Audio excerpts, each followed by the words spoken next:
Well, anyone with a brain knows that Kyle Rittenhouse is a murderer. But in the Rittenhouse murder case, Americans see what they fucking want to see. But the moment Kyle Rittenhouse shot three people in cold blood on the streets of Kenosha during protests over the police shooting of a black man, he's personified America's polarization.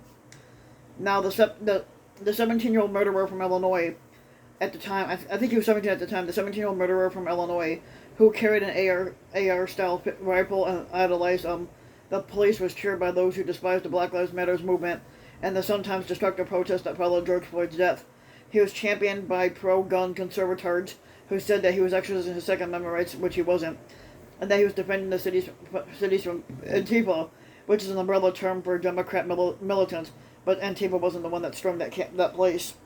Um, Others saw him as the most worrisome example yet of vigilante citizens taken to the streets with guns, often with the attack at support of police, a chaos tourist, in the words of the lead prosecutor, who came to Kenosha looking for trouble, which is exactly what he did. Um, Though Rittenhouse and all three men he shot are white, many people saw racism at the heart of Kenosha. An armed white teen welcomed by police to a city where activists were rallying against a white officer's shooting of a black man, and they allowed the murderer Rittenhouse to walk past a police line immediately after he shot three people. That division is likely to be on display at Rittenhouse's trial, which opened Monday with the jury selection. Rittenhouse, who's now 18, faces several charges, including homicide, and if he's convicted like he should be, he would receive a life sentence without parole. It's another battle in what has become the central story of our time, the culture war. John Bayek, who teaches modern American history at Western New England University in Springfield, Massachusetts, had said, in many ways, the key question at a trial is simple. Was Rittenhouse acting in self-defense? No, he was not. Plentiful video exists of the events in question, and legal experts see a case on that. The judge overseeing the trial, Bruce Schroeder, has said forcefully that it's not going to be a political trial, but the case has been exactly that. Almost from the moment the shooting happened, driven by powerful interest groups, extremists, politicians, and others using it to push their own agenda. Rittenhouse's defenders, including his family, have leaned into some of the symbolism. A website devoted to his defense and raising money for it greets visitors with a quote attributed to James Monroe: "The right of self-defense never ceases." The site blesses big tech or corrupt media and dishonest politicians out to ruin the life of Kyle Rittenhouse. Kyle Rittenhouse ruined his own life. Nobody needs to ruin that for him. He ruined his own life by murdering three people.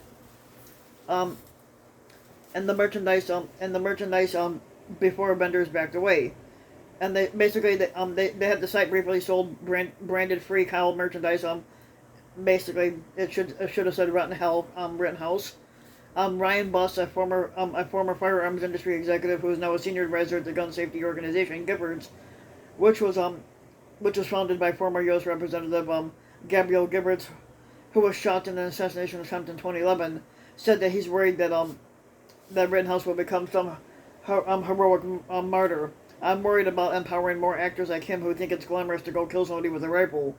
Buss said Rittenhouse made the 20-mile 32-kilometer trip from his home in Antioch, Illinois, north to Kenosha, as the city was in the throes of several nights of chaotic demonstrations after an officer shot Jacob Blake in the back following a domestic disturbance.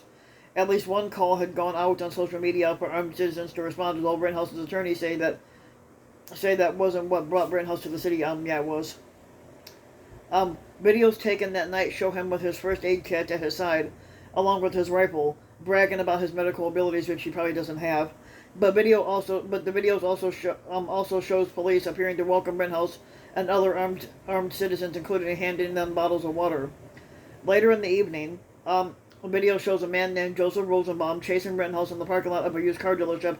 Seconds later, Rittenhouse shoots and kills him. In the ensuing minutes, Rittenhouse, pursued by other protesters, shot and killed Anthony Huber, who swung a skateboard at him, shot and wounded Gage Grosskretz, who had stepped toward Rittenhouse with a pistol in his hand. The video then shows Rittenhouse walking toward police with his hands up, his rifle slung over his shoulder as protesters yelled that he has just shot people. Rittenhouse went back home, turning himself into police the next day.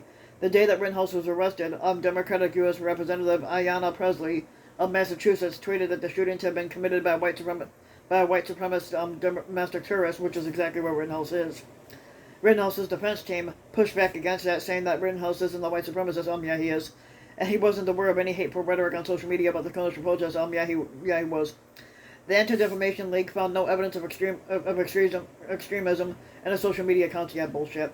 But Rittenhouse was embraced by Proud Boys, which is a far-right extremist group that generally traffics in white nationalism, according to the Southern Poverty Law Center.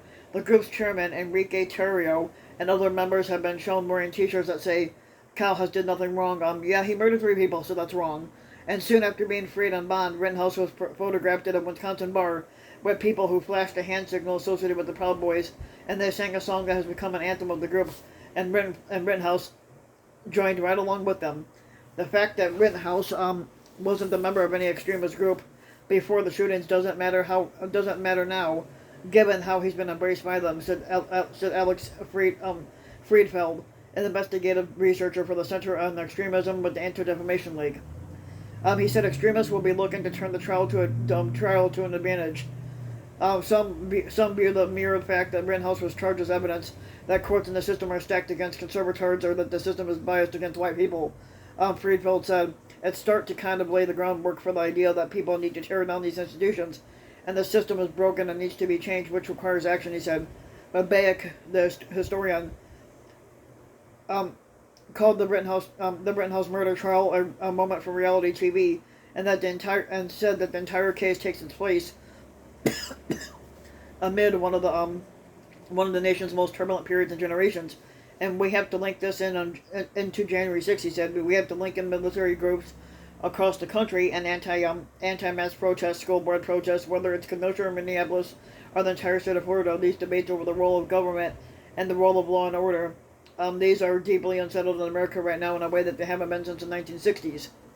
So if you like the video, give the video a like and subscribe to my channel, RBW King, and also hit the notification bell so that you'll be notified when a new video comes out, and thanks for listening.